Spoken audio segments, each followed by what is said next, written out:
Hello, boys and girls. Welcome back to Story Time with Grammy Blue. This is part 2 of The Falling Leaves. The wind ended our story time early. And then there was a big tornado and we weren't able to get back to the story.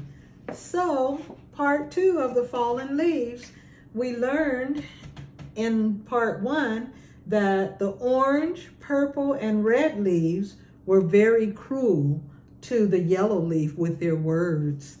And actually, in the end, the yellow leaf found favor with the wind.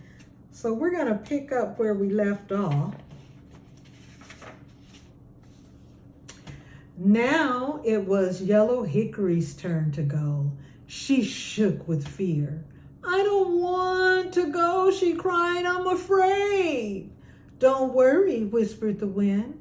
"I'll take good care of you." Gathering all her courage, Yellow Hickory jumped. She plunged downward, heading straight for the mud puddle. "Watch out!" shouted the red oak. "She's coming right this way." But before Yellow Hickory landed in the mud puddle, the wind gently lifted her up. Higher and higher and higher. "Wow, I'm flying," said Yellow Hickory as she glided through the clouds. The wind took Yellow Hickory on a wonderful ride over mountains and valleys and rivers. "I've never seen so much of the world," she said. "It is so beautiful."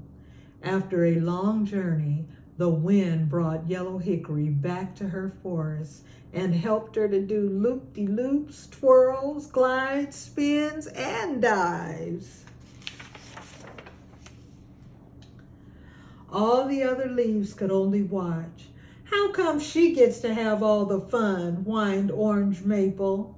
"She's not special," yelled Purple Beech. "I want another turn," shouted Red Oak. "It's not fair," they cried, but they knew that leaves only had one ride. That's just the way it was.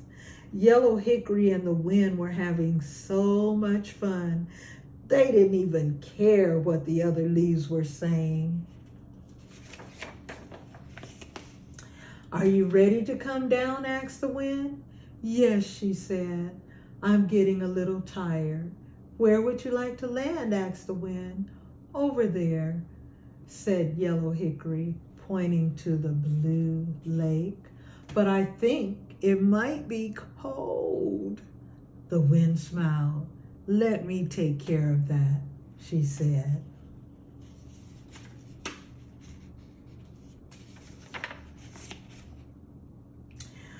With all her might, the wind took a mighty breath and blew the clouds away. The sun shone on the chilly lake, warming it up. "I think the lake will feel just fine now," said the wind. And the wind took Yellow Hickory and gently placed her on the blue lake. She liked the way the water tickled her back.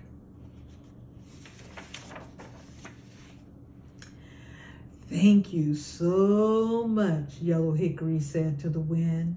"That was a wonderful ride." "You're very welcome," said the wind. "But now I must go. There are many more leaves getting ready to fall." "Goodbye, wind," she said. "Goodbye, my friend," said the wind, and she flew off. A family of ducks swam by and welcomed Yellow Hickory. "We hope you like our lake," said Father Duck. "I do," she said. "We'll take good care of you," said Mother Duck. And Yellow Hickory smiled, happy to be in her new home. Boys and girls, just like the wind, words can be a blessing or they can be a curse. So let's practice using good words and being kind to each other. That's the way it should be. Thank you, boys and girls, for spending time with me. And remember to like, share, and subscribe because you're a winner and Grammy Blue loves you. Have a good evening.